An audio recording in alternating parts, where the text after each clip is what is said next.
สวัสดีครับสมาชิกท่านผู้ชมทุกท่านสำหรับคลิปนี้ผมจะมาพิจารณาเพิ่มจุดเด่นบนล่างสักตัวสองตัวให้ชมกันนะครับก่อนจะมาชมคลิปกันเรามาดูคำเตือนกันก่อนนะครับคำเตือนคลิปวิดีโอนี้จะทำขึ้นเพื่อความบันเทิงและสนับสนุนฉลากกินแบ่งรัฐบาลเท่านั้นไม่มีใครรู้ได้ว่าเลขจะออกอะไรตัวเลขที่ได้จากการคำนวณเป็นการคาดเดาไปตามสูตรโปรดใช้วิจารณญาณในการรับชมกันด้วยนะครับหากชอบแนวทางแบบนี้ก็ฝากกดติดตามกดกระดิ่งการแจ้งเตือนไว้ด้วยนะครับจะได้ไม่พลาดคลิปใหม่ๆจากทางช่องสูตรหวยไทย56โชคดีครับต่อไปเรามาพิจารณารับชมกันดูนะครับปีต่อจากอีพีที่12กันเนาะคลิปนี้เนาะเป็นอีที่13นั่นเองนะครับ12บวก13แล้วกันนะคลิปนี้นะ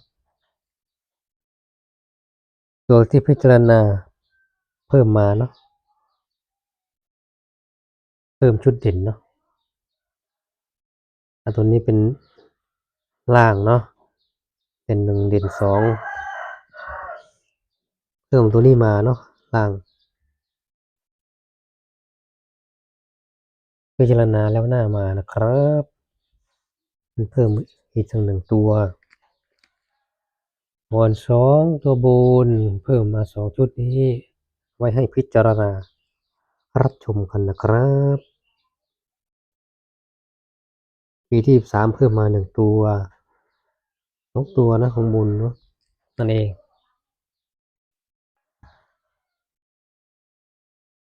3ตัวบนก็จะเป็น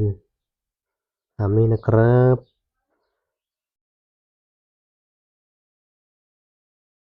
พิจารณาแล้วชนแต้ม110หน่วยด้วยเนาะเด่นชอบส่วนตัวนะครับก็ตามนี้ที่มาของตัวเลขก็อยู่ในสูตรของเรานั่นเองล่างเพิ่มตัวนี้มาเนาะ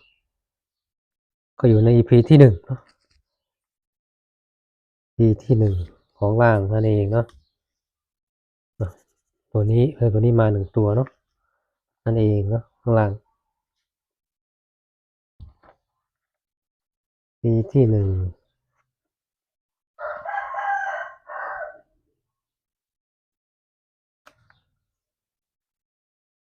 บุญตัวนี้ของบุญอยู่ใน EP ที่ตัวนี้อยู่ใน EP ที่1เนาะเป็น4คือชุดเด่นตัวนี้เนาะนั่นเอง EP ที่1นั่นเอง EP ที่1บนอยู่ใน EP ที่1ทั้ง2เนาะ EP ที่6ของบนนั่นเองEP ที่1ของบนเป็น EP ที่6นั่นเอง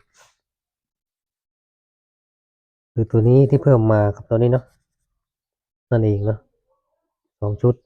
อยู่ใน EP ที่1เหมือนกันเนาะข้างบนแล้วก็ตัวนี้ก็อยู่ใน EP ที่7นะจะเพิ่มตัวนี้มา1ตัวนะครับ EP ที่8ก็มีตัวนี้เนาะตัวนี้เนาะนั่นเองเนาะ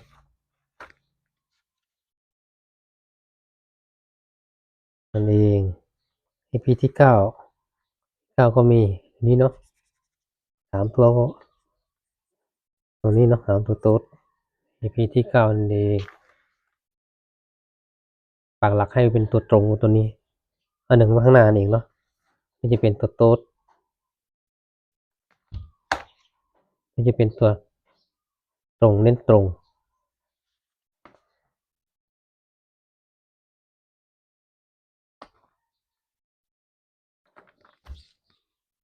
พิจารณาเพิ่มเติมให้นะครับมีหลายสูตรให้ชมกันใครอยากเห็นที่มาของตัวเลขก็ไปดูตามคลิป EP ต่างๆที่ลงให้ชมกันนะครับกดที่ชื่อช่องแล้วก็กดคำว่าวิดีโอก็จะเห็นคลิปทั้งหมดนั่นเองนะครับอยากดูสูตรไหนคลิปไหนก็ดูตาม EP นั้นๆเลยนะครับอยากรู้จักวิธีการคำนวณก็ให้รับชมในสูตรพิเศษ จะมีวิธีการคำนวณไปในตัวเลยนะครับปีที่12บวก13เพิ่มไปที่ปีที่13แล้วเนาะปีที่13คือเพิ่มชุดเด่นมานั่นเองนะครับ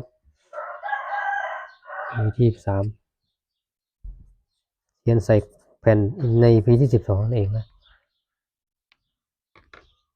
มีหลายสูตรหลายคลิปให้รับชมกันนะครับชอบสูตรไหนก็เลือกใช้สูตรนั้นชอบชุดไหนก็เลือกใช้ชุดนั้นได้ตามใจชอบเลยนะครับสำหรับคลิปนี้ก็ไว้เพียงแค่นี้ก่อนนะครับให้สมาชิกท่านผู้ชมทุกท่านจงโชคดีครับ